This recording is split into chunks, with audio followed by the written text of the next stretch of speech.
KCYM Palakkad കൊറോണയുടെ YouTube ചാനലിലേക്ക് ഏവർക്കും സ്വാഗതം. ഇന്ന് അന്തർദേശീയ നീതിന്യായ ദിനം.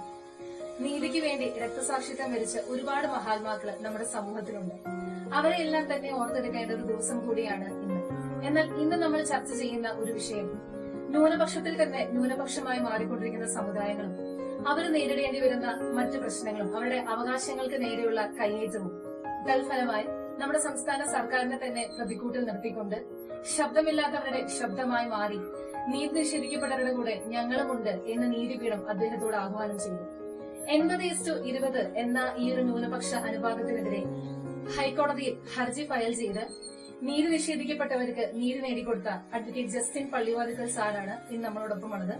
നമുക്ക് ചോദിച്ചറിയാം അദ്ദേഹത്തിന്റെ നിയമസഞ്ചാര പാതയിൽ എന്തൊക്കെയാണ് അദ്ദേഹത്തിന് നേരിടേണ്ടി വന്ന പ്രശ്നങ്ങളും അദ്ദേഹത്തിന്റെ അനുഭവങ്ങളും നമുക്ക് നേരിട്ട് ചോദിച്ചറിയാം.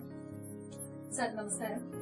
പാലക്കാട് KCYM കൊറോണയുടെ പ്രതിനിധിയായിട്ടാണ് ഞാൻ ഇന്നിവിടെ ഇരിക്കുന്നത്. സാർ, ആദ്യമായിട്ട് എനിക്ക് സാറിനോട് ചോദിക്കാനുള്ളത്, പാലക്കാട് രൂപതയിൽ സാർ യുവജന സംഘടനകൾക്കിടയിലും മറ്റ് പ്രവർത്തനങ്ങൾക്കും തന്നെ മുൻനിരയിൽ ഇറങ്ങി പ്രവർത്തിച്ചിരുന്ന ഒരു വ്യക്തിയായിരുന്നു സാർ. അപ്പം ഏതൊക്കെ മേഖലകളാണ് സാർ, എന്തൊക്കെയായിരുന്നു സാറിന്റെ പ്രവർത്തനങ്ങൾ എന്നൊന്ന് വിശദീകരിക്കാം. തീർച്ചയായിട്ടും പാലക്കാട് രൂപതയിൽ ഞാൻ പ്രവർത്തിച്ചിട്ടുണ്ടെങ്കിലും സംഘടനകളിൽ അത്ര സജീവമായിരുന്നു എന്നുള്ളത് എനിക്കതിന് തോന്നുന്നില്ല. കാരണം ഞാൻ CMLന്റെ ഒരു ലൈഫ് മെമ്പർ ആയിരുന്നു എന്നതിനപ്പുറത്തേക്ക് താരപാല സംഘം ഉണ്ടായിരുന്നു. CML KCYM അല്ലെങ്കിൽ AKCC അങ്ങനെയുള്ള സംഘടനകളൊന്നും ഞാൻ നിലവിൽ പ്രവർത്തിച്ചില്ല. CML പ്രവർത്തിക്കുന്ന കാലഘട്ടത്തിൽ തന്നെയാണ് ഞാൻ കാറ്റഗിസിലേക്ക് കടന്നു വരുന്നത്. അത് കഴിഞ്ഞപ്പോൾ കാറ്റഗിസം പഠിപ്പിക്കാൻ തുടങ്ങിയ സമയത്ത് തന്നെ ഡയസിഷൻ റിസോഴ്സ് ടീമിലേക്ക് ബഹുമാനപ്പെട്ട വാഴയിലച്ഛനിലൂടെ കൂടി വന്ന് അങ്ങനെ വന്നു. അങ്ങനെ റിസോഴ്സ് ടീമിൽ ഇങ്ങനെ അംഗമായിരിക്കുന്ന സമയത്താണ് ബിനോയ് അച്ഛന് വിനയ കരിമ്പത്തിൽ അച്ഛൻ നമ്മുടെ പാലക്കാട് കരിസ്മാറ്റിക് ഡയറക്ടറായിട്ട് വരുന്നത്. പിന്നെ അച്ഛനിലൂടെ കുട്ടികളുടെ ഇടയിലേക്ക് യൂത്ത് മിനിസ്റ്റർ എന്ന് വേണമെങ്കിൽ പറയാം. സാറിന്റെ ക്ലാസ് ഞാൻ തന്നെ കൂടിയിട്ടുണ്ട്. ഒരു പള്ളിയിൽ വെച്ചിട്ട് എന്റെ ചെറുപ്പത്തില് സാറ് വന്നിട്ടുണ്ട് അവിടെ പ്രഘോഷണത്തിന് വേണ്ടിയിട്ട്. ഞാൻ അതിനുശേഷം വലിയച്ഛന്റെ കൂടെ സജീവമായിട്ട് ധോണി ധ്യാനം മെയിനായിട്ട് യൂത്തും കുട്ടികൾക്കുമായിട്ടുള്ള സെന്ററായിരുന്നു. അവിടെയും അച്ഛന്റെ കൂടെ പിന്നീടുള്ള വർഷങ്ങൾ അച്ഛന്റെ കൂടെയായിരുന്നു. അതിനുശേഷം ചെറിയൊരു ബ്രേക്ക് വന്നു. എനിക്ക് ചെറിയൊരു അസുഖമൊക്കെ വന്നു. അങ്ങനെ ഒരു ബ്രേക്ക് വന്നിരുന്നു. ആ ബ്രേക്ക് വന്നതിന് ശേഷം പിന്നെ എന്നെ പിതാവ് കാറ്റഗിസം കോർഡിനേറ്ററായിട്ട് ഡയസിസിന്റെ കാറ്റഗിസം കോർഡിനേറ്ററായിട്ട് നിയമിച്ചു. ഞാൻ അവിടെ 100% എനിക്ക് വിശ്വസ്ത പുലർത്താൻ പറ്റിയിട്ടില്ല. കാരണം അവിടെ ഒരു വർഷം കഴിഞ്ഞപ്പോൾ തന്നെ ഞാൻ എനിക്ക് ഈ ലൗലികാതൊക്കെ ആയിട്ട് ബന്ധപ്പെട്ട് നമ്മുടെ രൂപതയിൽ നിന്ന് ഒത്തിരി കുട്ടികൾ പുറത്തു പോകുന്നു എന്നൊരു ശ്രുതി ഇങ്ങനെ കേട്ടപ്പോൾ ഞാൻ അതുമായിട്ട് അന്വേഷിച്ച് പുറത്തിയാടി. പിന്നെ അതിന്റെ പുറകെയായി ഫുൾ ടൈം മിനിസ്ട്രിയിലാണ് ഇത് സജീവമായിട്ട് നിലനിൽക്കുന്നത്. അതിന്റെ ഇടയിലാണ് ഞാൻ പഠിച്ച കാര്യങ്ങൾ, ഞാൻ നിയമം പഠിച്ചത് എവിടെയും പ്രയോഗിക്കണമല്ലോ എന്നുള്ളൊരു ചിന്ത പലരിലൂടെ എന്റെ മനസ്സിലേക്ക് വന്നു. അപ്പൊ ഞാൻ അതിനുള്ള വഴികൾ തപ്പി നടന്നു കഴിഞ്ഞപ്പോഴാണ് ഈ നമ്മുടെ കുട്ടികൾ കൊണ്ടുപോകുന്നുണ്ട്. അപ്പൊ ഇവർക്ക് ഫണ്ട് എവിടുന്ന നല്ല പൈസ ഉണ്ട്. പിള്ളേരെ കൊണ്ടുപോകുന്ന ഒരു വലിയ വലിയ ഫ്ലാറ്റുകളിലാണ് വാടകയ്ക്ക് താമസിക്കുന്നത്. ആ ഫണ്ടിനെ പറ്റി അന്വേഷിച്ച് കഴിഞ്ഞപ്പോഴാണ് ഈ ന്യൂനപക്ഷ ക്ഷേമ വകുപ്പിലൂടെയൊക്കെ കിട്ടുന്ന ആനുകൂല്യങ്ങൾ തന്നെ കൈപ്പറ്റിയിട്ടാണ് ഇവരൊക്കെ ഇങ്ങനെയുള്ള സംഭവങ്ങളിലേക്ക് എത്തുന്നതെന്നുള്ളൊരു ചിന്ത, ഒരു അറിവ് ലഭിച്ചതിന്റെ അടിസ്ഥാനത്തിൽ അത് തപ്പി നടന്ന് അങ്ങനെയാണ് ഇപ്പോൾ സമൂഹത്തിൽ നടന്നുകൊണ്ടിരിക്കുന്ന നമുക്ക് ലഭിക്കാവുന്ന പല അവകാശങ്ങളും നമുക്ക് നഷ്ടപ്പെടുന്നതിനെ പറ്റി ഇറങ്ങി അതിലേറ്റവും പ്രമുഖമെന്ന് പറയപ്പെടുന്ന ഒരു വിഷയത്തെ കോടതിയിൽ ചോദ്യം ചെയ്യാൻ ഇടയാവുകയും. സാർ, അപ്പം സാർ തീർച്ചയായും ഒരുപാട് വെല്ലുവിളികൾ സാർ തീർച്ചയായും നേരിട്ടിട്ടുണ്ടാവും. സാമ്പത്തികപരമായും മാനസിക അസ്വസ്ഥങ്ങളും സാർക്ക് തീർച്ചയായും ഉണ്ടായിരുന്നിരിക്കണം. അപ്പം എന്തെങ്കിലും ഒരു അനുഭവം, അതായത് സാറിന്റെ ഓർമ്മയിൽ മധുരമുള്ളതും ആയിക്കോട്ടെ കയ്പേറിയതും ആയിക്കോട്ടെ, ഏതാണെങ്കിലും സാറുടെ മനസ്സിൽ എന്തെങ്കിലും ഒരു അനുഭവം സാർക്ക് ഇപ്പോഴും കിടപ്പുണ്ടെങ്കിൽ, ഈ ഒരു പ്രതിസന്ധി ഘട്ടത്തിൽ സാർ ഒരുപാട് കഷ്ടപ്പെട്ടിട്ടുണ്ട് ഇതിന്റെ ബേസിസിൽ, കേസുമായിട്ട് ബന്ധപ്പെട്ട് ഈ ഒരു നിയമ പോരാട്ട രീതിയിൽ സാർ അനുഭവിച്ച എന്തെങ്കിലും ഒരു അനുഭവം പറയുകയാണെങ്കിൽ. ഒത്തിരിയേറെ നല്ല അനുഭവങ്ങളും ഒത്തിരിയേറെ മോശാനുഭവങ്ങളും ഉണ്ട്. മോശാനുഭവങ്ങൾ എന്ന് പറയുമ്പോൾ നമ്മൾ മറ്റുള്ളവരെ പുറകോട്ട് വലിക്കാൻ ഇടവരുന്ന ഒരു മോശാനുഭവം ഞാൻ പറയാതിരിക്കുമായിരിക്കും നല്ലത്. എങ്കിലും ഇന്ന് വരെ ഭീഷണികൾക്കൊരു കുറവില്ല. ഭീഷണികൾ ഇഷ്ടംപോലെ അറിയാലോ നമ്മൾ ആർക്കെതിരെയാണ് യുദ്ധം ചെയ്യുന്നത്.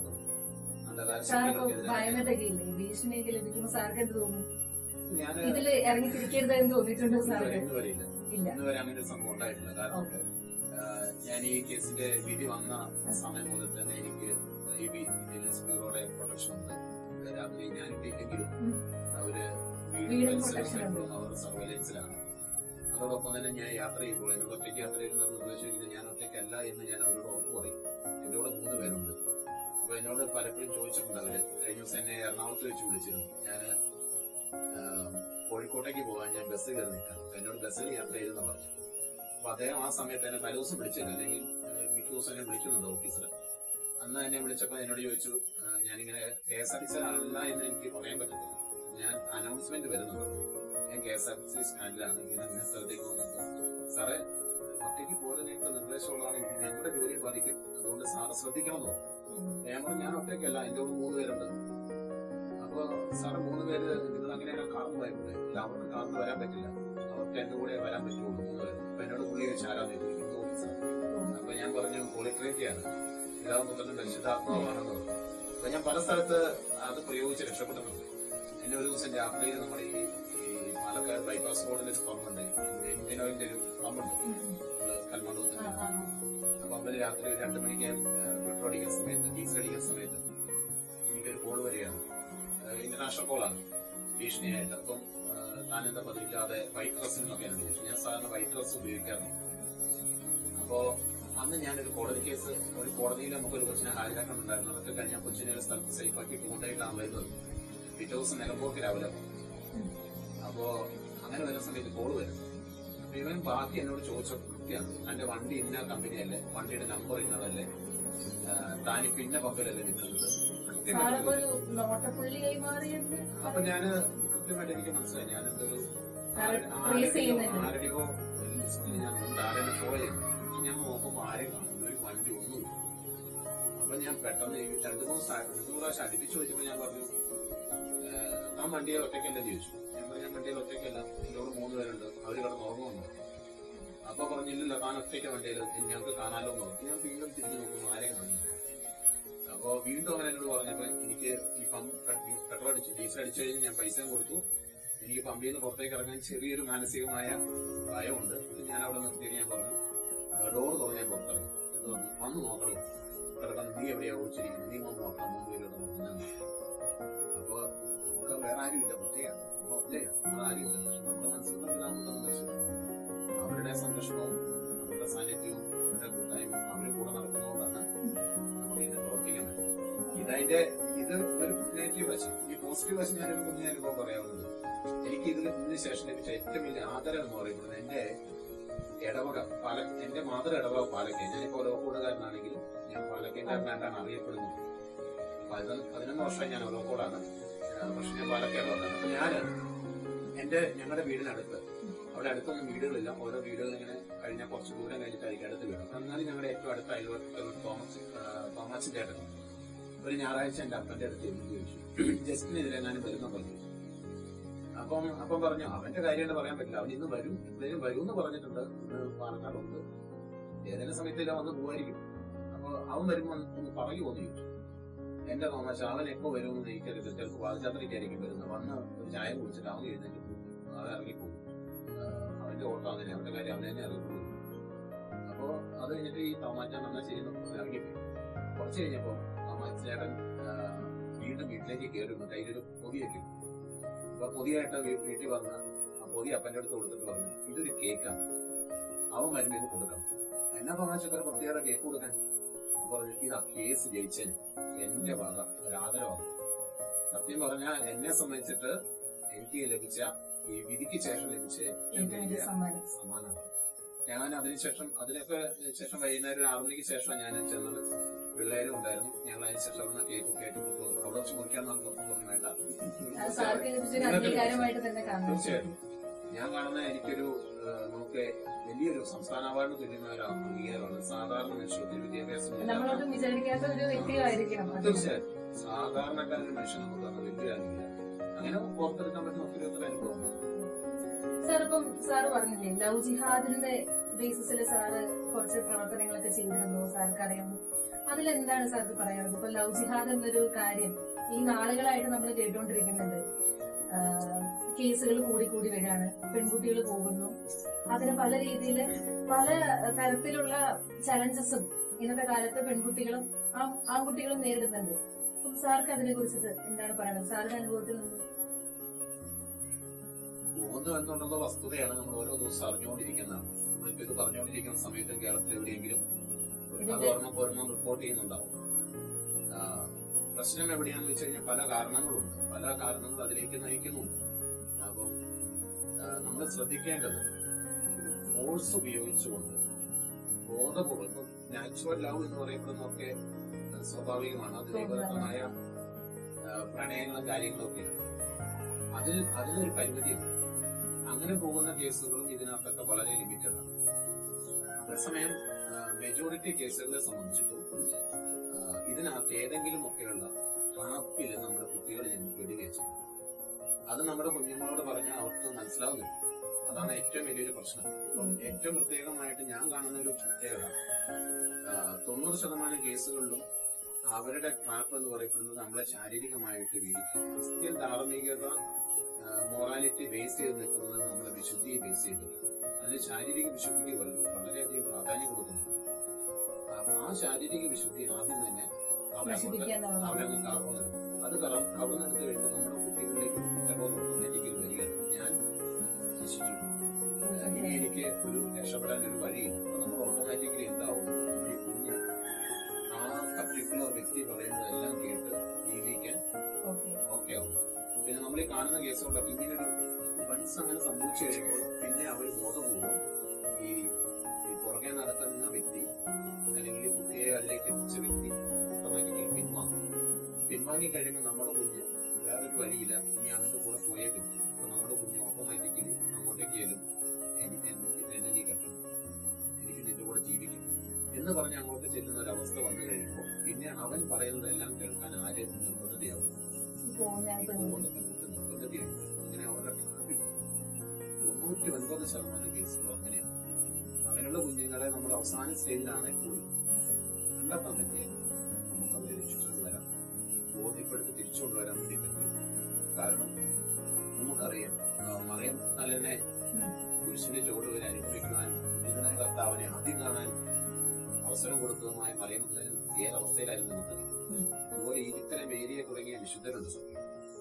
ഈജിപ്തിലെ വേശ്യ എന്നറിയപ്പെട്ടിരുന്നവർ അവളെ സഭയുടെ അൽത്താരിക ഉണക്കത്തിന് യോഗ്യമാക്കാൻ പറ്റുന്ന രീതിയിൽ അവളെ മാറ്റിയെടുക്കാൻ സർവശക്തനായ അല്ലെങ്കിൽ അതിന് പറ്റുന്ന കഴിവുള്ള ഒരു ദൈവമാണ് നമ്മുടെ കർത്താവ്.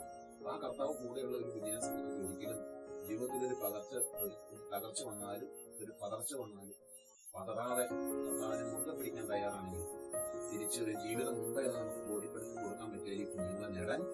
സാർ, എന്നാലും ഇപ്പം ഒരു 1ാം ക്ലാസ് മുതൽ 12ാം ക്ലാസ് വരെ വേദപാഠം പഠിച്ച് പള്ളിയിലെ കുർബാന സ്വീകരണം എല്ലാം കഴിഞ്ഞ് അത്രയും നമ്മുടെ മാതാപിതാക്കള് വിശുദ്ധിയിൽ ആ കുട്ടീനെ വളർത്തിയെടുത്തിട്ട് പോലും ഇങ്ങനെ പോകുന്നില്ലേ കുട്ടികള്? അപ്പം അതിന് പല ഘടകങ്ങളുണ്ട്. ഒന്ന്, കുടുംബങ്ങളെ നമുക്ക് പൂർണ്ണമായിട്ടും ഇതിനകത്ത് മാറ്റി നിർത്താൻ പറ്റും. കുടുംബത്തിൽ മാതാപിതാക്കന്മാർക്ക് നല്ലൊരു റോൾ. സാർ, അവരുടെ ഒരു സ്നേഹക്കുറവ് ഇതിനൊരു കാരണമാകുന്നുണ്ടോ? സ്നേഹക്കുറവിനേക്കാൾ ഉപരി ഇന്നത്തെ കൾച്ചർ പാരന്റ്സിനെ കുട്ടികളുമായിട്ടുള്ള ഒരു സമ്മതിക്കലുണ്ട്.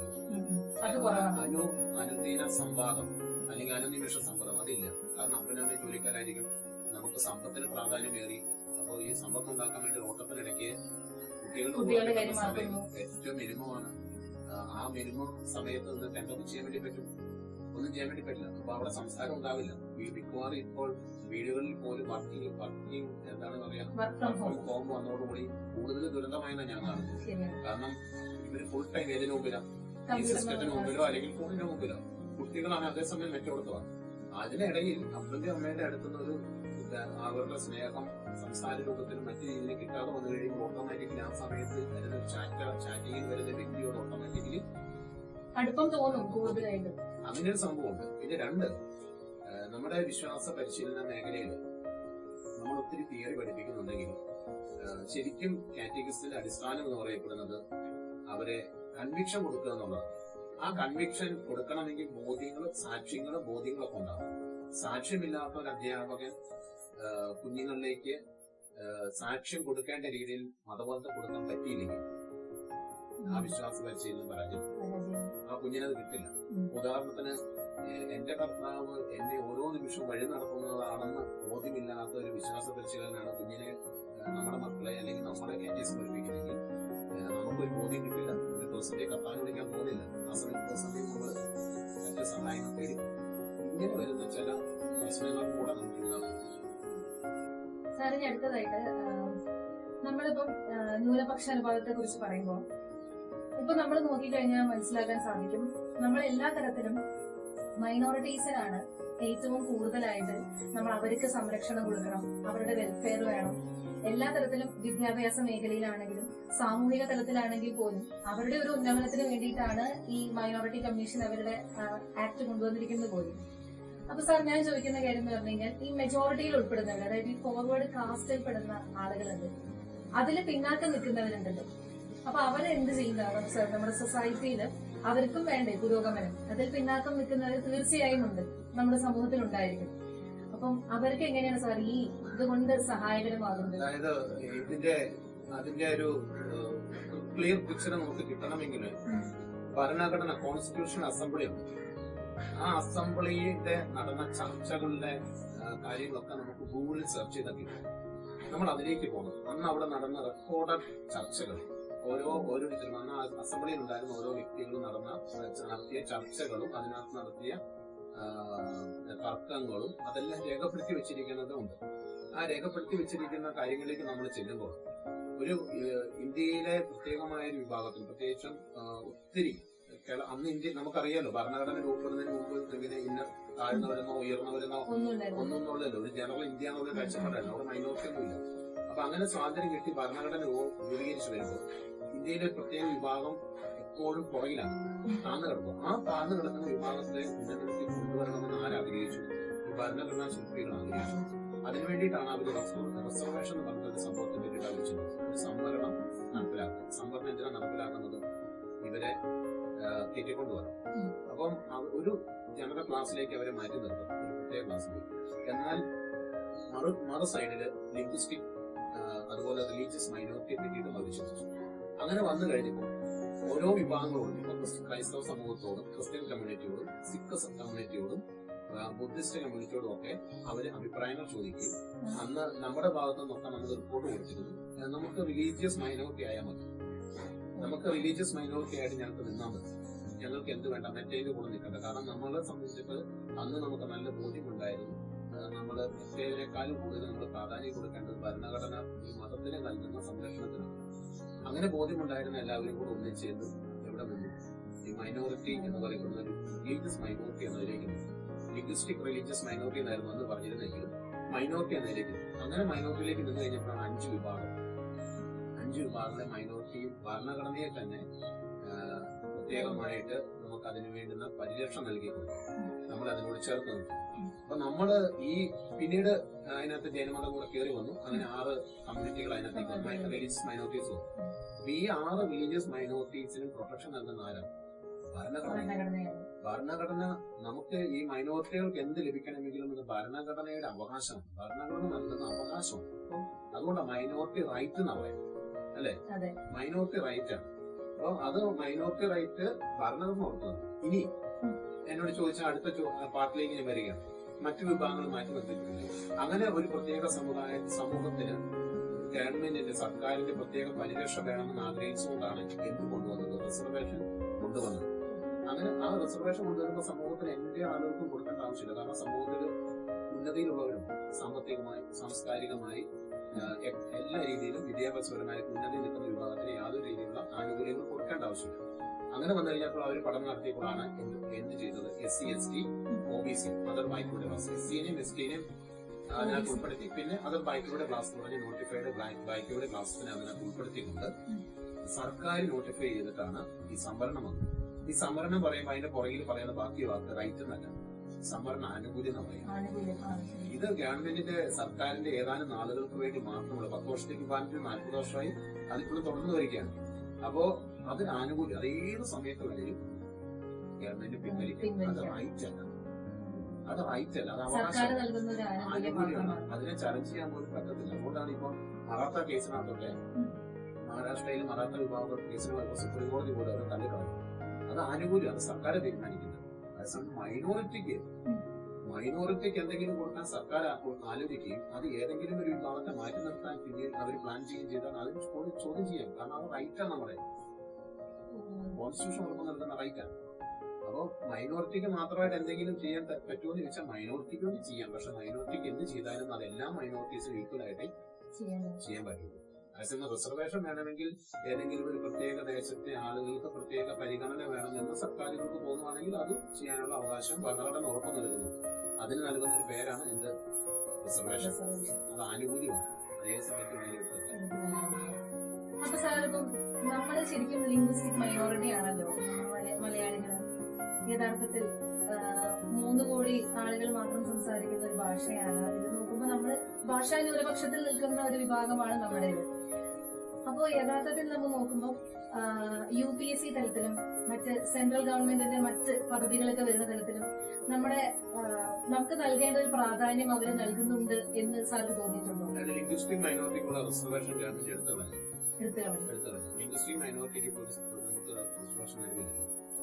അത് എടുത്തു കളഞ്ഞാണ്. കാരണം അങ്ങനെ വരുമ്പോൾ നമ്മളെക്കാളും ദയനീയമായ ഓരോ ദേശത്തും ഇപ്പം കേരളത്തിൽ മാത്രമാണ് ഈ മലയാളം കോമൺ ആയിട്ട് സംസാരിക്കുന്നത്. നമ്മുടെ സ്ലാങ്ങിൽ വ്യത്യാസമുണ്ട്. അസമയം തൊട്ടടുത്തുള്ള കർണാടക സ്റ്റേറ്റിൽ അവിടെ തുളു തൊട്ട് കന്നഡ വരെ 25ലധികം ഭാഷ സംസാരിക്കുന്ന ആളുകളുണ്ട്. അപ്പൊ ഒരേ സംസ്ഥാനത്ത് തന്നെ 25ലധികം ആളുകൾക്ക് എന്ത് കൊടുക്കേണ്ടി വരും? ഈ സംവരണം കൊടുക്കേണ്ടി വരും. അപ്പൊ അങ്ങനെ ഒരു ഇഷ്യൂ വന്നതിന് ശേഷം ആ ലിംഗ്വിസ്റ്റിക് മൈനോറിറ്റി എന്നുള്ളൊരു ഒരു ഭാഷാ ന്യൂനപക്ഷം എന്നുള്ളൊരു സംഭവം ഉണ്ട്. പക്ഷെ അവർക്കുള്ള റിസർവേഷൻ ഇല്ല. അതുകൊണ്ട് നമുക്കത് ചോദിക്കാനുണ്ട്. സാർ മാത്രമല്ല ഇപ്പം നമ്മുടെ സ്റ്റേറ്റ് ലെജിസ്ലേച്ചർ എടുക്കുകയാണെങ്കിൽ മറ്റ് നിയമനിർമ്മാണ സഭകളിലെല്ലാം തന്നെ മൈനോറിറ്റിയുടെ ഒരു റെപ്രസെന്റേഷൻ തന്നെ കുറവാണെന്ന് തോന്നിയിട്ടുണ്ട്. നമുക്ക് കിട്ടേണ്ട നമുക്ക് അർഹതപ്പെട്ട മേഖലകളുണ്ട്. അതിന് അർഹതപ്പെട്ട രീതിയിൽ നമുക്ക് പ്രതിനിധീകരിക്കാൻ കഴിഞ്ഞിട്ടുണ്ടോ? നമ്മൾ വിചാരിക്കുന്ന മേഖലകൾ നമ്മുടെ കേരള സംസ്ഥാനത്തെ സംബന്ധിച്ചിട്ട് ഇപ്പോൾ ക്രിസ്ത്യൻ മൈനോറിറ്റി പെട്ടവരായതുകൊണ്ട് ഇപ്പൊ നമ്മൾ നോക്കുകയാണെങ്കിൽ കേരള അസംബ്ലി നോക്കുകയാണെങ്കിൽ ഈ കഴിഞ്ഞ ഇപ്പോഴത്തെ അസംബ്ലിയിൽ അർഹമായ പ്രാതിനിധ്യം ഉണ്ട് എന്ന് തന്നെയാണ് ഞാൻ വിശ്വസിക്കുന്നത്. കാരണം അത് കോൺഗ്രസിന്റെ ഭാഗത്താണെങ്കിലും കേരള കോൺഗ്രസിന്റെ ഭാഗത്താണെങ്കിലും അല്ല UDFന്റെ ഭാഗത്താണെങ്കിലും LDFന്റെ ഭാഗത്താണ്. അങ്ങനെ നമുക്ക് കോമൺ ആയിട്ട് എടുക്കും. അങ്ങനെ എടുത്താൽ പോലും നിലവിൽ നമുക്ക് ഏകദേശം 38ഓളം MLA-മാര് ക്രിസ്ത്യൻ നാമധാരികളുണ്ട്. വിശ്വാസികളത്തിലുണ്ടെന്ന് നമുക്ക് അറിയാൻ പറ്റില്ല. എന്നാൽ ക്രിസ്ത്യൻ നാമധാരികളായിട്ടുള്ള MLA-മാരുണ്ട്. അത് കേരളത്തെ സംബന്ധിച്ചിട്ട് നല്ലൊരു നേട്ടം. ഈ ക്രൈസ്തവ മൈനോറിറ്റിയെ സംബന്ധിച്ചിട്ട് നല്ലൊരു നേട്ടം തന്നെയാണ് നിലവിൽ. പക്ഷേ നമ്മൾ അവിടെ അതല്ല കാണേണ്ടത്. ഭരണനിർവഹണ സമിതികളുണ്ട്, എക്സിക്യൂട്ടീവ്, അവിടെ നമുക്ക് എത്രമാത്രം പ്രാധാന്യം ഉണ്ടെന്നുള്ളതാണ് നമ്മൾ കാണേണ്ടത്. നമുക്ക് എന്ത് റെപ്രസെന്റേഷൻ ഉണ്ട്? ഇപ്പം ഈ അടുത്ത നാൾ വരെ ഇലക്ഷന് തൊട്ട് മുന്നേ വരെ കേരളത്തിലെ 14 ജില്ലകളിൽ 7 കളക്ടർമാര് മുസ്ലിം സമുദായത്തിൽ നിന്നാണ്. അവിടെ ഒരേ ഒരു കളക്ടർ ഉണ്ടായിരുന്നു ക്രിസ്ത്യൻ. ഈ പറയുന്ന SP-മാരില് 40 SP-മാരുണ്ട്. ഡിസ്ട്രിക്ട് SP-മാര് വേറെ മറ്റേ SP റാങ്കിലുള്ളവരില്ല. വളരെ ന്യൂനഞ്ചായിട്ട് 8-10 പേരുണ്ടായിരുന്നു. ഇനിയിപ്പോ DGP തലങ്ങളിലേക്ക് എടുക്കും. 2 പേരെ നിലവില് നമുക്ക് സമുദായത്തിൽ നിന്ന് മനോജ് പ്രാസാരോ അദ്ദേഹം പുസ്തകാരൻ, പിന്നെയുള്ള കർഷക സാറാണ്. അപ്പൊ ഇങ്ങനെ വളരെ ലിമിറ്റഡ് ആണ്. അപ്പൊ അതുപോലെ തന്നെയാണ് ഇപ്പൊ കോടതികൾ. ഹൈക്കോടതിയിലായാലും ലീഡർമാരായിട്ട് കയറുന്നവര് നല്ലൊരു ശതമാനവും മറ്റുള്ളവരാണ്. നമ്മുടെ ആളുകളില്ല. ജഡ്ജസ് പോസ്റ്റിംഗ് വരുന്നു, ജുഡീഷ്യറി പോസ്റ്റിംഗ് വരുന്നു. അവിടെയും കത്തോലിക്കൽ മാറ്റി നിർത്തുന്നു, അല്ലെങ്കിൽ ക്രൈസ്തവ സമൂഹം മാറ്റി നിർത്തപ്പെടുന്നു. അവർക്കുമായ പ്രാതിനിധ്യം അവിടെ ഒന്നുമില്ല. അങ്ങനെയുള്ള തലങ്ങളിലാണ് നമ്മൾ പ്രാതിനിധ്യം മേടിച്ചെടുക്കേണ്ടത്. ഇപ്പം മൈനോറിറ്റി വെൽഫെയർ ഡിപ്പാർട്ട്മെന്റ്, അതിന്റെ സമിതികൾ, ന്യൂനപക്ഷ കമ്മീഷൻ, അതിനകത്തൊക്കെയാണ് നമുക്ക് അർഹതമായ പ്രാതിനിധ്യം കിട്ടേണ്ടതും അവർ കിട്ടാത്തതും. നമുക്ക് കിട്ടാൻ അർഹതയുള്ളതാണ് എന്നാൽ നമുക്ക് കിട്ടുന്നില്ല. അത് ചോദിച്ചു വാങ്ങാനുള്ള ഒരു അർഹത നമ്മൾ നേടിയെടുക്കേണ്ടിയിരിക്കും. OBC-കാർക്ക് creamy layer, non creamy layer ഉണ്ടായിരുന്നു. 2018 SC/ST-കാർക്കും ഈ ഒരു സംഭവം ഇംപ്ലിമെന്റ് ചെയ്തിട്ടുണ്ട്. നോൺ ക്രീമി ലെയറും ക്രീമി ലെയറും തന്നെ. അപ്പൊ ഇനി എന്തായിരിക്കും അതിനകത്ത് വരുന്ന മറ്റ് ഭരണ പരിഷ്കാരങ്ങൾ? അങ്ങനെ എന്തെങ്കിലും നമുക്ക് ഇനി പ്രതീക്ഷിക്കാമോ ഈ OBC-കാരിലും SC/ST-കാരിലും ഒക്കെ എടുക്കുമ്പോൾ? നിലവില് നമ്മള് സംവരണം എന്നതിനെ നമ്മൾ ദീർഘവീക്ഷണത്തോടെ നമ്മൾ കാണേണ്ട ആവശ്യമില്ല. കാരണം കേന്ദ്ര സർക്കാരും കോടതിയും അതിനെതിരാണ്. അത് എന്ന് നിർത്തലാക്കപ്പെടും എന്നതിനെപ്പറ്റി മാത്രം നമ്മൾ ചിന്തിച്ചാൽ മതി. കാരണം ഇപ്പോൾ വരുന്ന എല്ലാ കേസുകളിലൊക്കെ അതാണ് സംഭവിച്ചുകൊണ്ടിരിക്കുന്നത്. കോടതികൾ അതെല്ലാം റിസർവേഷൻ ഉള്ളതിന് പുറകോട്ട് മാറ്റിയിട്ട് EWS ഉണ്ടല്ലോ, EW സ്റ്റൈലില് എക്കണോമിക്കലി വീക്കർ ആയിട്ടുള്ള വിഭാഗങ്ങളെ പുനരുദ്ധരിക്കാനുള്ള കാര്യങ്ങളെ പറ്റി മാത്രമേ ഇനി സർക്കാർ ചിന്തിക്കുള്ളൂ. അല്ലാതെ ജനറലായിട്ട് കൊടുക്കുക. കാരണം OBC തന്നെ ഉന്നത പൊളിഞ്ഞാകുന്നു. ഹൈലി ഫോർവേഡ് എന്ന് പറഞ്ഞാൽ എല്ലാ മേഖലയിലും നിൽക്കുന്നവരുണ്ട്. കേരളത്തിൽ തന്നെ ക്രൈസ്തവര് സംഭവം ലഭിക്കുന്ന വിഭാഗമാണ് ലാറ്റിൻ ക്രൈസ്തവര്, കൺവേർട്ട് ക്രിസ്ത്യൻസ്. ഈ രണ്ട് വിഭാഗങ്ങളിലും എനിക്ക് തോന്നുന്നു സിറിയൻ സമൂഹത്തിലുള്ളതിനേക്കാളും സമൂഹത്തുള്ളവരുണ്ട്. പക്ഷെ അവര് റിസർവേഷൻ അറിയാം. ഇപ്പൊ OBCക്കകത്ത് ഞാൻ തമാശക്ക് പറഞ്ഞാൽ പോലും നമ്മുടെ പാണക്കാട്ടെ തങ്ങളും കുഞ്ഞാലിക്കുട്ടിയൊക്കെ സംവരണത്തിന് അർഹരാണ്. അപ്പൊ അവരുടെ അവസ്ഥ, അവർക്ക് ഏത് രീതിയിലാണ് പിന്നോക്കാവസ്ഥ ഉള്ളതെന്ന് നമുക്കറിയില്ല. അതുകൊണ്ട് തന്നെ ഗവൺമെന്റ്, കേന്ദ്ര സർക്കാർ ഈ കാര്യത്തിൽ വളരെ കൃത്യമായ രീതിയിലാണ് മുന്നോട്ട് പോകുന്നത്. സംവരണം എന്ന് പറയപ്പെടുന്നത് നമ്മൾ ഭാവിയിൽ ഇങ്ങനെ ഒരു സംഭവം ഉണ്ടായിരുന്നു എന്ന് നമ്മുടെ മക്കളോട് പറഞ്ഞു കൊടുക്കേണ്ട വിധത്തിൽ സംവരണത്തെ എടുത്തു കളയും. എന്നിട്ട് സാമ്പത്തിക പിന്നോക്കാവസ്ഥ അടിസ്ഥാനമാക്കിക്കൊണ്ടുള്ള സംവരണ സിസ്റ്റത്തിലേക്കാണ് പോവുക. അതേ ഇനി നടപ്പിലാക്കാൻ വേണ്ടി പറ്റുള്ളൂ. കാരണം ഉദ്യോഗസ്ഥ തലത്തിലാണെങ്കിലും ജോലിയുടെ മേഖലയിലാണ്, വിദ്യാഭ്യാസ മേഖലയിലാണ്, അല്ലാതെ നടത്തുന്ന എല്ലാ സംവരണ നടപടികളും ശരിക്കും പറഞ്ഞാൽ അനീതിയാണ്. കാരണം അർഹതപ്പെട്ടവർക്കും കിട്ടുന്നില്ല, ഇപ്പോഴും കിട്ടുന്നില്ല. അർഹതപ്പെട്ട വിഭാഗം ഇതൊന്നുമില്ലാതെ കിടക്കും. അവരെ കെട്ടിക്കൊണ്ട് വരണമെങ്കിൽ സർക്കാരിന് ഈ സിസ്റ്റത്തിൽ ഒരു മാറ്റം വരുത്തി. സാറിന്റെ പല ടോക്ക് ഷോസിലും അമൽ കുടമാളൂർ എന്ന് പറയുന്ന വ്യക്തിയുടെ പേര് പറഞ്ഞിരുന്നതായിട്ട് ഞാൻ ആ വ്യക്തിയെ കുറിച്ചൊന്ന് പറയാമോ? അദ്ദേഹമായിരുന്നു സാർക്ക് ഒരു പ്രചോദനം നൽകിയത് ഹൈക്കോടതിയിൽ ഇങ്ങനെ ഹർജി ഫയൽ ചെയ്യാനായിട്ടെന്ന് സാറ് പറഞ്ഞിട്ടുണ്ട്. ഒന്ന് വിശദീകരിക്കാം. അമൽ തീർച്ചയായിട്ടും KCYയും സംഘടനയുടെ ഒരു മുതലാണ്. മലബാർ യൂത്ത് മൂവ്മെന്റിന്റെ ചങ്ങനാശ്ശേരി രൂപതാംഗവും കുടമാളൂർ ഇടവകയിലെ അതിന്റെ നേതൃത്വത്തിലുള്ള ഒരു വ്യക്തിയാണ് അമൽ. അമലിന്റെ പശ്ചാത്തലം എന്ന് പറഞ്ഞാൽ അമലിന്റെ അപ്പച്ചൻ തന്നെ സജീവമായിട്ട് പള്ളിയൊക്കെയായിട്ട് ബന്ധപ്പെട്ട് പ്രവർത്തിച്ചിട്ടുള്ള വ്യക്തിയാണ്. അങ്ങനെ ഒരു കുടുംബ പശ്ചാത്തലം അമലിനുണ്ട്. അതിൽ നിന്ന് കിട്ടിയ ഒരു ടേസ്റ്റാണ് അമല് വളർത്തിയെടുത്തത്. പിന്നെ അമലിനെ സംബന്ധിച്ചിട്ട് ഇപ്പോൾ ഒറ്റയാൾ പോരാട്ടമല്ല. അവൻ കഴിഞ്ഞ സർക്കാരുകളുടെ കാലഘട്ടത്തിൽ, കഴിഞ്ഞ ഉമ്മൻചാണ്ടി സർക്കാരിന്റെ കാലഘട്ടത്തിലാണ് മൈനോറിറ്റി കമ്മീഷന്റെ നേതൃത്വത്തിൽ പല സിറ്റിങ്ങുകളും, ഒരു റിപ്പോർട്ട് കൊടുക്കാൻ വേണ്ടി പല സിറ്റിങ്ങുകളും കാര്യങ്ങളൊക്കെ എല്ലാ ജില്ലാ ആസ്ഥാനങ്ങളും നടത്തിയത്. ഇവൻ ഒറ്റയ്ക്ക് കേരളത്തിലെ 14 ജില്ലാ ആസ്ഥാനങ്ങൾ നടത്തിയതിനകത്ത് 8 എണ്ണത്തിലും കണ്ട് ഇവൻ ഒറ്റയ്ക്ക് ഒന്ന് പങ്കെടുത്തത്. അപ്പൊ ഈ 8 എണ്ണത്തിൽ പങ്കെടുത്ത് എല്ലായിടത്തും പങ്കെടുത്ത നിബന്ധനകൾ കൊടുക്കും. എല്ലായിടത്തും ഇവൻ റെപ്രസന്റേഷൻ നടത്തും. വേറെ ആരും ഉണ്ടാവില്ല. അപ്പൊ പല ജില്ലകളിൽ നടത്തിയപ്പോഴും ക്രൈസ്തവ സമൂഹത്തിൽ നിന്ന് ആരും ഉണ്ടാവാത്ത, ഒരാൾ പോലും വരാത്ത മേഖലകളുണ്ട്. ഇവൻ വന്ന് അവിടെ ഒച്ചപ്പാടും. അങ്ങനെ ഇവൻ ഈ മൈനോറിറ്റി കമ്മീഷന്റെ മെമ്പേഴ്സിനെ സംബന്ധിച്ച് ഫെമിലിയറായി. അപ്പൊ അവിടെ ഇവൻ എന്ത് കാര്യം വന്നാലും അവരെ മെമ്പേഴ്സിന്റെ നമ്പറിൽ വിളിക്കും, അവരോട് സംസാരിക്കും, അവരോട് ചോദിക്കും, അവരോട് നമ്മുടെ ന്യൂനപക്ഷ ആവശ്യത്തെ പറ്റിയിട്ട് ഇങ്ങനെ പറഞ്ഞു നടക്കും. അങ്ങനെ ഇരിക്കുമ്പോഴാണ് ഞാൻ ഒരു സ്ഥലത്ത് ഈ മൈനോറിറ്റി വിഷയവുമായി ബന്ധപ്പെട്ട് പുതിയ കാര്യം സംസാരിക്കാനുള്ളത്. ഇത് അമൽ നേരത്തെ കേട്ടാൽ അവൻ അറിഞ്ഞു ഇങ്ങനെ ഒരാൾ സംസാരിച്ചു. അവൻ എന്റെ നമ്പർ ഇവിടുന്ന് തട്ടി വിളിച്ച് എന്നെ വിളിച്ചു. അങ്ങനെ ഞങ്ങൾ രണ്ടും കൂടെ കാണാനിടയായി. ഞാൻ അവന്റെ വീട്ടില് പല പ്രാവശ്യം അവനെ വിളിച്ചതിന് ശേഷം ഞാൻ അവന്റെ വീട്ടിൽ ചെന്നു. അപ്പൊ അവന്റെ ബെഡേല്, അവൻ കിടക്കുന്ന കട്ടിലേല് ഒരു സൈഡ് മുഴുവൻ ഇങ്ങനെ ലൈബ്രറി ഇരിക്കുന്ന പോലെയാണ് ഈ ബുക്സും അതിലുപരി ഈ മെറ്റീരിയൽസ് കളക്ട് ചെയ്തിരിക്കുന്നത്. ഇതിനെ കോപ്പി എടുത്ത് കവറിനകത്താക്കി വെച്ചിട്ടുണ്ട്. എനിക്ക് സത്യം പറഞ്ഞാൽ എന്റെ നെഞ്ചിൽ നിന്നു. കാരണം 1 രൂപ വരുമാനമില്ല. വീട്ടിലൊക്കെ പഠിച്ചുകൊണ്ടിരിക്കുന്ന ഒരു പയ്യൻ അവിടെ ഒരു പഞ്ചായത്തില് താൽക്കാലികമായിട്ട് കമ്പ്യൂട്ടർ എൻട്രിക്ക് വേണ്ടി ജോലി ചെയ്യുന്നു. ദിവസം കിട്ടുന്ന 150 രൂപയാണ്. കാരണം 3-4 മണിക്കൂർ. അങ്ങനെ എന്തൊരു കുഞ്ഞു വർക്കാണ് അവൻ ചെയ്തത്. ആ കുഞ്ഞു വർക്കിൽ നിന്ന് കിട്ടുന്ന വരുമാനം കൊണ്ട് അവൻ ഓടി നടക്കുന്നുണ്ട്. പിന്നെ അത് കൂടുതൽ വേണമെങ്കിൽ അവൻ അപ്പന്റെ അടുത്ത് കൈകാര്യം. അപ്പനും പെർമനന്റ് ജോലിയിൽ ഇൻഷുറൻസ് ആയിട്ടുണ്ട്. അപ്പൊ അപ്പനെ സംബന്ധിച്ചിട്ട് അങ്ങനെ ഒരു പെർമനന്റ് ആയിട്ടുള്ള ജോലി വരുമാനം ഇല്ലാത്തത് അതിന്റെ ബുദ്ധിമുട്ട്. എന്നിട്ട് ഈ യുവാവ് കാണിക്കുന്ന തീഷ്ണത എന്നെ ജ്വലിപ്പിച്ചു. ഞാനപ്പോൾ അവനിൽ നിന്ന് കുറച്ച് കോപ്പിയൊക്കെ ആയിട്ട് ഇവിടെ വന്നിരുന്നു. ദിവസങ്ങളിരുന്ന് പഠിച്ചു. അതിനുശേഷം ഞാൻ നമ്മളെ പല വക്കീൽമാരെ കാണിച്ചു കഴിഞ്ഞപ്പോൾ എല്ലാവരും നിരാശപ്പെടുത്തി.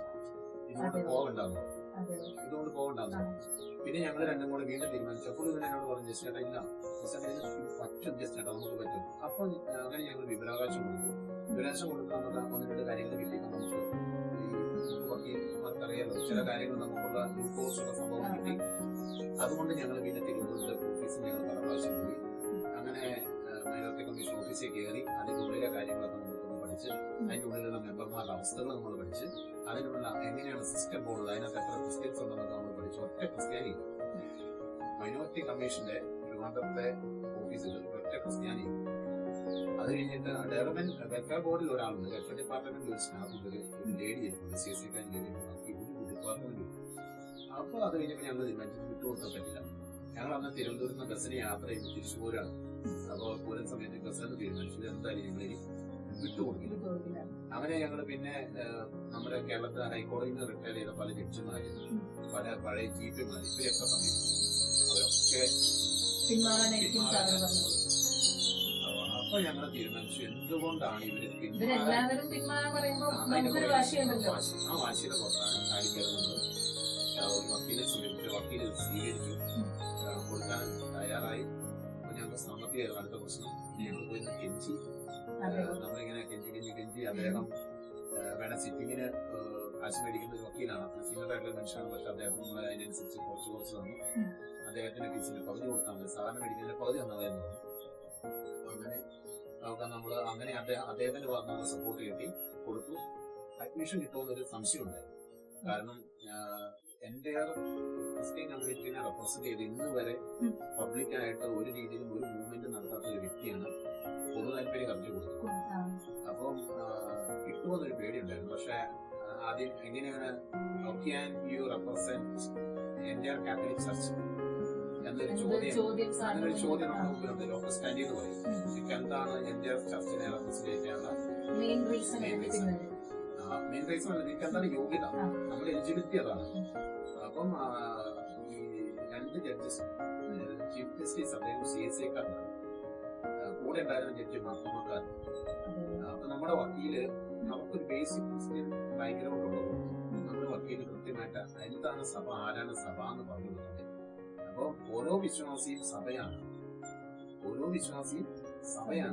എന്ന് പറഞ്ഞാൽ ഐ ആം ദി ചർച്ച്, ഞാനാണ് സഭ എന്നുള്ള ആ ഒരു ബോധ്യം അവർക്ക് കൊടുക്കാൻ സിമ്പിളായിട്ട് കൊടുക്കാൻ പറ്റിയതാണ് നമ്മുടെ ഏറ്റവും വലിയ വിജയമായിട്ട് നമുക്ക് ആ അഡ്മിഷൻ കിട്ടി. അങ്ങനെ പിന്നെ അത് തുടക്കം തൊട്ട് തന്നെ ഇവർ നമ്മുടെ കൂടെ തന്നെയായിരുന്നു. ഒരു വലിയ അനീതിയാണെന്നുള്ള ബോധ്യത്തിലായിരുന്നു. ഇപ്പൊ ഹാരിസ് ബീരാനെ പോലെയുള്ള സുപ്രീം കോടതിയിലെ അഡ്വക്കേറ്റ്സ് ആണ് ഇതിനകത്തുണ്ടായിരുന്ന ഒരു സംഘടനയ്ക്ക് വേണ്ടി വന്ന് ഹാജരായത്.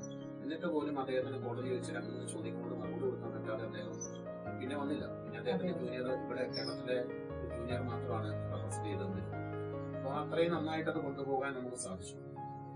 ഇതിനെല്ലാം പുറകെ ഈ മെറ്റീരിയൽസ് കളക്ട് ചെയ്ത് തരാനും മെറ്റീരിയലിന് ഓരോന്നും ഞാനൊരു വക്കീലിനോട് ഒരു കാര്യം ചോദിക്കുമ്പോൾ ഞാൻ അമലിനെ വിളിക്കാം, അവരെ ഇങ്ങനെ സംഭവം. അപ്പൊ എന്തുകൊണ്ട് അമല് കേസ് കൊടുക്കാൻ പറ്റാതെ എന്നൊരു ചോദ്യം നിങ്ങൾ ചോദിക്കുമെന്ന് ഞാൻ വിചാരിക്കും. പൊതുസംഭവം അങ്ങനെ ചോദിക്കുന്നു. അവനെ സംബന്ധിച്ച് അമലൊരു ചെറുപ്പക്കാരനാണ്, വീട്ടൊക്കെ പഠിച്ചു കഴിഞ്ഞിട്ട് ജോലി അന്വേഷണം നടക്കുന്ന യുവാവാണ്. ഗവൺമെന്റിനെതിരെ ഒരു കേസ് കൊടുത്തു കഴിഞ്ഞാൽ അവർ ഏതെങ്കിലും ഒരു PS ലിസ്റ്റ് വന്നാൽ ഓട്ടോമാറ്റിക്കലി ഡിസ്ക്വാളിഫിക്കേഷൻ. അപ്പൊ അതുകൊണ്ട് മാത്രമാണ് അമല് ഇതിനകത്ത് കക്ഷിയായിരുന്നു. എനിക്ക് ഞാനും അമലും ഒന്നിച്ച് ജോയിന്റ് പെറ്റീഷനായിട്ട് വരേണ്ടതായിരുന്നു. അവിടെ നമ്മൾ അമലിനെ പ്രൊട്ടക്ട് ചെയ്തു. പിന്നീട് നമുക്കറിയാം ഇത് വലിയ ഭവിഷ്യത്ത് വരും എന്നുള്ള ചിന്ത നമ്മൾ മനസ്സിലാക്കി. എന്തായാലും അമലിന്റെ അത് കഴിഞ്ഞ ഉടനെ അമലിന്റെ കല്യാണമായിരുന്നു. ഈ കേസിന്റെ വിധി വന്ന പിറ്റേ ആഴ്ചകളായിരുന്നു നമ്മുടെ കല്യാണം. അവനെ സംബന്ധിച്ച് നല്ലൊരു നേട്ടമായി. എന്തായാലും അവന്റെ സപ്പോർട്ടാണ്.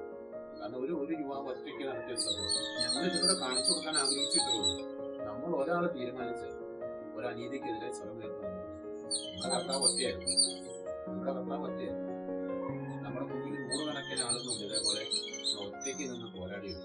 അപ്പൊ നമ്മൾ ഇന്ന് എല്ലാവരും പുറകോട്ട് വലിയും. പുറകോട്ട് വലിയാൻ പോകുന്ന ഒരു തലമുറയ്ക്ക് ഒരു ഊർജം പകരാൻ വേണ്ടിയിട്ട് മുന്നോട്ട് വരണം എന്ന ചിന്തയിൽ നിന്ന് മാത്രമാണ് ഞങ്ങൾ ചാടിയിറങ്ങിയത്. ഞങ്ങളെ സംബന്ധിച്ച് വ്യക്തിപരമായി 2 പേർക്ക് ഇതുകൊണ്ട് നേട്ടമില്ല. 2 പേർക്ക് ഇതുകൊണ്ട് ഞങ്ങൾക്ക് ഒരു നേട്ടം കിട്ടാത്തൊരു കേസിലാണ് നമ്മൾ. അപ്പോൾ ശരിക്കും അമലിന്റെ ഒരു വൺ മാൻ ആർമി ഫൈറ്റ് എന്തുകൊണ്ടും വലിയൊരു വിജയത്തിൽ തന്നെ എത്തിച്ചേർന്നു എന്ന് വേണം പറയാനായിട്ട്. തീർച്ചയായിട്ടും അമലിന്റെ കയ്യിൽ നിന്ന് ഇത്രയും ഒരു അധ്വാനം വന്നില്ലായിരുന്നെങ്കിൽ ഈ ഒരു സംഭവം നമ്മുടെ ഒന്നും ശ്രദ്ധയിൽ വരില്ല.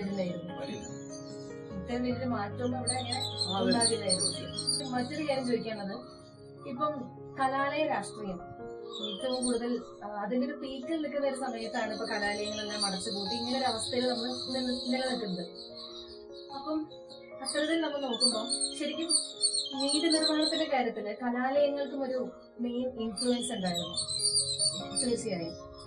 അപ്പൊ അങ്ങനെ വരുന്ന സാഹചര്യത്തിൽ ഈ ഒരു സമകാലിക കാലത്ത് നീതി നിർവഹണത്തിന്റെ കാര്യത്തിൽ ഈ കലാലയ രാഷ്ട്രീയത്തിന്റെ ഒരു താഴ്മ, അത് താഴ്ന്നു കിടക്കുന്ന ഒരു സാഹചര്യത്തില് അത് ശരിക്കും നമ്മുടെ നീതി നിർവഹണത്തിനെ കാര്യക്ഷമമായി തന്നെ അതിനെ വളരെ കാര്യമായിട്ട് തന്നെ അഫക്ട് ചെയ്യുന്നുണ്ടോ?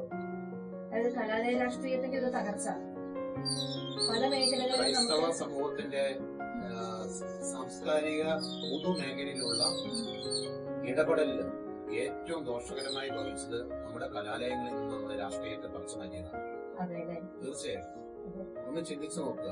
ഇന്ന് കേരളത്തില് ഉള്ള ഏതാനും ചില രാഷ്ട്രീയ നേതാക്കന്മാരൊഴികെ കത്തോലിക്ക സഭയിൽ നിന്നും കത്തോലിക്ക സഭ ഞാൻ മാറ്റുവാണ്, ക്രൈസ്തവ സമൂഹത്തിൽ നിന്നും ക്രൈസ്തവ സമൂഹത്തെ പ്രതികരിച്ച് നട്ടലുയർത്തി നിൽക്കാൻ പറ്റുന്ന ഏതെങ്കിലും നേതാവിനെ കാണിച്ചാൽ ഇല്ല.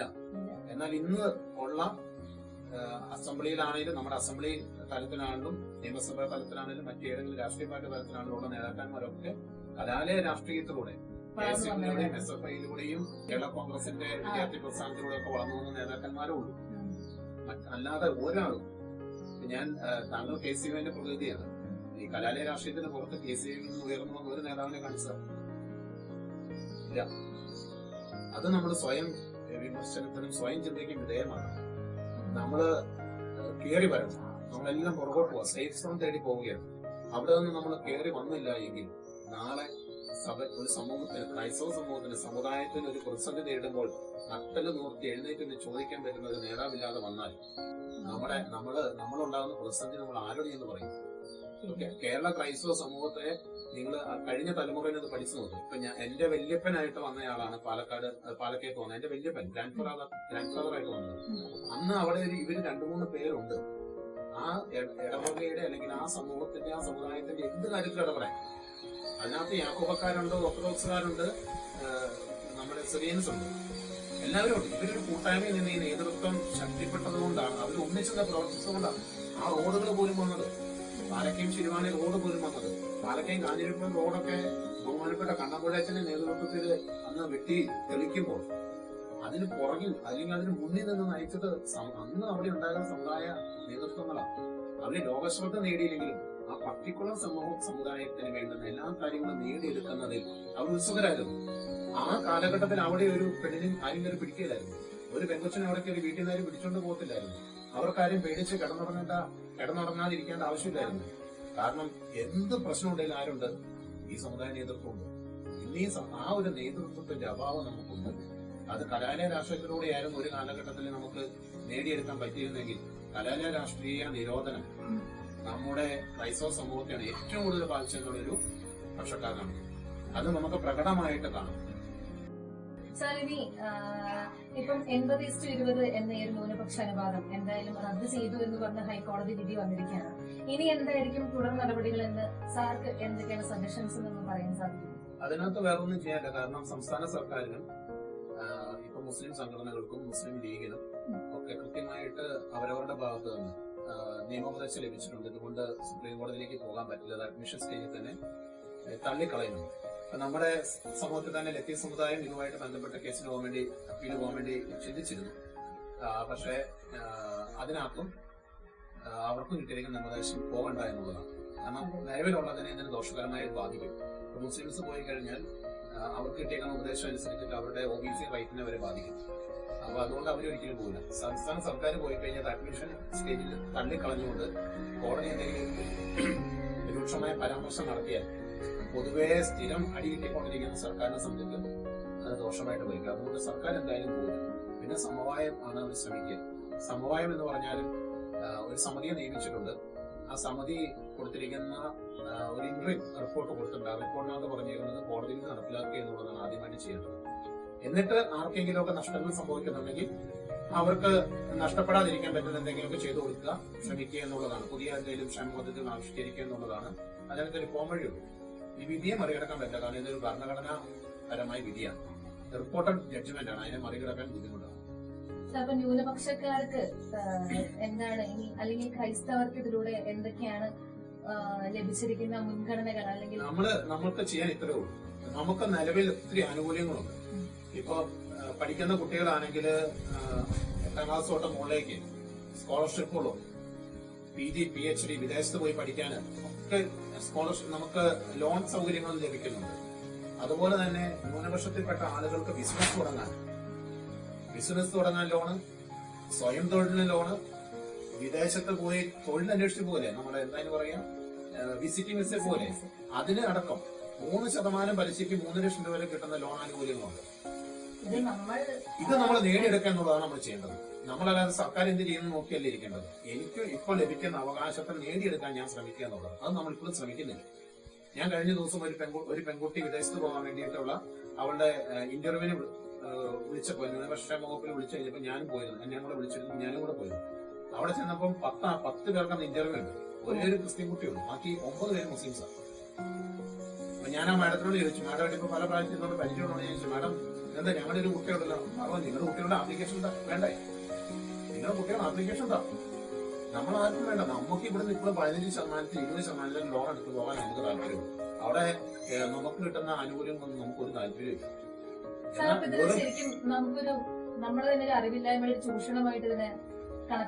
അറിവില്ലായ്മ ചൂഷണം ചെയ്യാൻ പറ്റുന്ന നമുക്ക് പറയാൻ പറ്റില്ലല്ലോ. ഇതെല്ലാം കൃത്യമായിട്ട് അറിയാം. നമ്മൾ ആരും ശ്രമിക്കുന്നില്ല. ഇപ്പം സാധാരണഗതിയിൽ ഒരു എഡ്യൂക്കേഷൻ ലോണിന് വേണ്ടി ഒരു SBIയിലോ അല്ലെങ്കിൽ ഏതെങ്കിലും നാഷണലൈസ്ഡ് ബാങ്കിലുള്ള ഒരു 10 പ്രാവശ്യം കയറി ഇറങ്ങിയിട്ട് പോലും ഒന്നും നടക്കുകയില്ല. എന്നാൽ ഇവിടെ 2 പ്രാവശ്യം പോയാൽ മതി. 2 പ്രാവശ്യം പോയാൽ മതി. എന്റെ ഡോക്യുമെന്റ്സ് ഒന്ന് കൊണ്ടേ കൊടുക്കാൻ പോകണം, ഇന്റർവ്യൂ വിളിക്കാൻ പോകണം. പിന്നെ പോകേണ്ടത് ഈ പൈസ സാങ്ഷൻ ആയി കഴിയുമ്പോൾ എടുക്കാൻ നേരത്ത് സെക്യൂരിറ്റി കൊടുക്കുമല്ലോ, ആ സെക്യൂരിറ്റി കൊണ്ട് ഒപ്പിടാനോ പോകേണ്ടത്. മാക്സിമം 3 പ്രാവശ്യം അവിടെ ഓഫീസിൽ ചെന്ന് കഴിഞ്ഞാൽ ലോൺ ശരിയായി. നമ്മൾ ഒത്തിരി കയറി ഇറങ്ങി നടക്കണ്ട. ഇത്രയും ആനുകൂല്യം നമുക്ക് ലഭിച്ചിട്ടും നമ്മൾ ആരും ഉപയോഗിക്കുന്നില്ല. അതെങ്ങനെയെങ്കിലും നമ്മൾ മേടിച്ചെടുക്കുക എന്നുള്ളതാണ് നമ്മുടെ ഭാഗത്ത് നിന്ന് ചെയ്യേണ്ട കാര്യം. എനിക്കതാ പറയാനുള്ളത്. നമ്മള് സർക്കാർ എന്ത് ചെയ്തു അല്ലെങ്കിൽ ന്യൂനപക്ഷമോ എന്ത് ചെയ്യുന്നല്ല, നമ്മൾ പോയി ഉള്ളത് മേടിച്ചെടുക്കും. സാർ, ഇപ്പൊ ഏതായാലും ഈ ഒരു ചർച്ചയുടെ അവസാന ഘട്ടത്തിലേക്ക് കിടക്കുകയാണ്.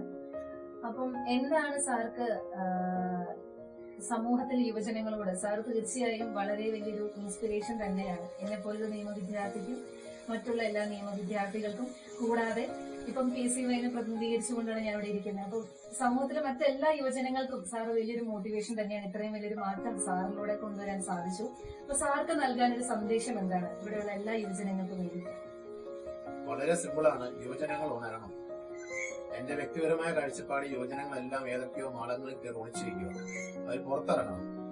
ഈ ഏറ്റവും എനിക്ക് അനുഭവം പറയാനുള്ളത്, നമ്മളിപ്പോൾ ഈ കൊച്ചി കമ്മീഷന്റെ റിപ്പോർട്ടുമായി ബന്ധപ്പെട്ട് നമ്മൾ നിവേദനം കൊടുക്കാൻ വേണ്ടി നമ്മുടെ ഇടവകളിലെ രൂപതകളുടെ ഭവനങ്ങളെല്ലാം സജീവമായിട്ട് പരിശ്രമിക്കുക. നിങ്ങളൊന്ന് ചിന്തിച്ചു നോക്കിയേ, അതിന്റെ ആനുകൂല്യം കിട്ടാൻ പോകുന്ന ആൾക്കാർ ഇത് ഫില്ല് ചെയ്താൽ നടക്കുന്ന നമ്മുടെ അപ്പച്ചമാർക്കാണോ, നമ്മുടെ വികാരിച്ചമാർക്കോ? ഒന്നുമല്ല, നമ്മുടെ അഭിവൃദ്ധി പിതാവിനൊന്നുമല്ല. ഇത് ആനുകൂല്യങ്ങളും ഇതിലൂടെ ലഭിക്കുന്ന മറ്റ് ക്ഷേമ പദ്ധതികളുടെയും എല്ലാം ഫലം അനുഭവിക്കാൻ പോകുന്നത് നമ്മളും നമ്മുടെ താഴെ വരുന്ന അടുത്ത തലമുറയാണ്. അപ്പൊ നമ്മളാണ് അതിനകത്ത് പണിയെടുക്കേണ്ടത്.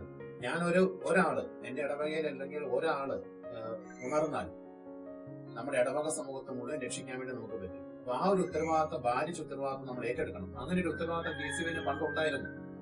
അങ്ങനെ ഏറ്റെടുത്തവർ സമൂഹത്തിന്റെ പൊതുമണ്ഡലത്തിലെ എല്ലാ പ്രശ്നങ്ങളും സജീവമായിട്ട് ഇടപെടുന്ന ഒരു പാരമ്പര്യവും ഒരു പിൻകഥയും KCYനുണ്ട്. ആ ഒരു അവസ്ഥയിലേക്ക് KCY മുന്നോട്ട് കടന്നു വന്നേ പറ്റും. ഇന്ന് സോഷ്യൽ മീഡിയയിലിരുന്ന് പ്രതികരിക്കുന്ന ഒരു വിഭാഗം മാത്രമായിട്ട് നമ്മുടെ യുവജനങ്ങൾ മാറിപ്പോയോ എന്നുള്ളത് ഒരു ആത്മവിമർശനത്തോടെ ചിന്തിച്ചുകൊണ്ട് പ്രവർത്തന തലത്തിലേക്ക് നമ്മൾ കടന്നു വരണം. ഇന്ന് ഞാൻ കാണുന്ന ഇതാണ്.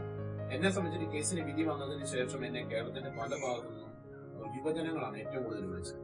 അതിൽ വിളിച്ചതിന് നല്ലൊരു ശതമാനം ആളുകളും ഇൻഡിപെൻഡന്റ് ആയിട്ട് ചിന്തിക്കുന്നത്. അവരൊക്കെ പറഞ്ഞത്, ഞങ്ങൾ പ്രവർത്തിക്കുന്ന ഒരാളെ നോക്കി നടക്കുകയാണ്. ഞങ്ങളുടെ മുമ്പിൽ നിന്നും ഞങ്ങളുടെ പ്രവർത്തിച്ച് കാണിച്ചു തരുന്ന ഒരാളെയായിരുന്നു ഞങ്ങൾക്ക് ആവശ്യം. ഞങ്ങളത് കണ്ടെത്തി. സാറ് ഞങ്ങളുടെ കൂടെ നിൽക്കണം, നമുക്ക് ഒത്തിരി ചെയ്യണം എന്നൊരു ബോധ്യത്തിലേക്ക്, ഒരു ഇതിലേക്ക് അവർ കടന്നു വരുന്നുണ്ടെങ്കിൽ അതിന്റെ പുറകില് അവര് കാണാൻ ആഗ്രഹിക്കുന്നത്, അവര് പിൻചെല്ലാൻ ആഗ്രഹിക്കുന്നത് പ്രവർത്തിക്കുന്ന ആരെയൊക്കെയാണ്. അപ്പൊ അതുകൊണ്ട് നമ്മൾ ഓരോരുത്തരും പ്രവർത്തിക്കാൻ തയ്യാറായാൽ നമ്മുടെ മുമ്പിൽ അല്ലെങ്കിൽ നമ്മുടെ പുറകില് ഈ ഉറങ്ങി കിടക്കുന്ന സകല യുവജനങ്ങളും സടപുടഞ്ഞ് എഴുന്നേറ്റ് നമ്മുടെ പുറകെ വരും. അപ്പോൾ KCYന് പഴയ ശക്തി ലഭിക്കും. KCYയും ഈ നാടിന് തന്നെ ശബ്ദമായിട്ട് മാറ്റപ്പെടും. KCYയും ഒരു കാര്യം ആവശ്യപ്പെട്ടാൽ അത് നടപ്പിലാക്കുന്ന അവസ്ഥയിലേക്ക് സർക്കാരുകൾ പോലും വരുന്ന രീതിയിലേക്ക് ശബ്ദമായി തീരാൻ KCYനും പറ്റും. അതിനുള്ള കഴിവ് KCYനുണ്ട്. അതിനുള്ള കഴിവ് ക്രൈസ്തവ സമൂഹത്തിലെ യുവജന സംഘടനകൾക്കുണ്ട്. നമ്മൾ ഉണർന്നെഴുന്നേക്കണം. നമ്മൾ ഓരോരുത്തരും വ്യക്തിപരമായിട്ട് തീരുമാനിക്കണം. അങ്ങനെയാണെങ്കിൽ ഈ സമൂഹത്തിൽ കഴിഞ്ഞ കാലഘട്ടത്തിലുണ്ടായിരുന്ന പഴയ പ്രതാപം നേടിയെടുക്കാൻ ഈ ക്രൈസ്തവ സമൂഹത്തിലെ കേരള ക്രൈസ്തവ സമൂഹത്തിന്റെ ഏറ്റവും ശക്തമായ യുവജന പ്രസ്ഥാനം എന്ന നിലയിൽ KCOE സാധിക്കുമെന്ന കാര്യത്തിൽ യാതൊരു തർക്കമിരിക്കില്ല. വളരെയധികം നന്ദിയുണ്ട് സാർ, ഇത്രയും വിലപ്പെട്ട സമയം ഞങ്ങൾക്ക് വേണ്ടി മാറ്റി വെച്ചതിനും. സാറുടെ ഇനിയുള്ള പ്രവർത്തനങ്ങൾ, സാറുടെ ഭാവിയിലുള്ള ഈ പ്രവർത്തനങ്ങൾ പലർക്കും ഒരു പ്രോത്സാഹനമാകട്ടെ, അതിൽ വിജയം കണ്ടെത്തട്ടെ എന്ന് ആശംസിക്കുന്നു. എല്ലാവിധ ഭാവങ്ങളും.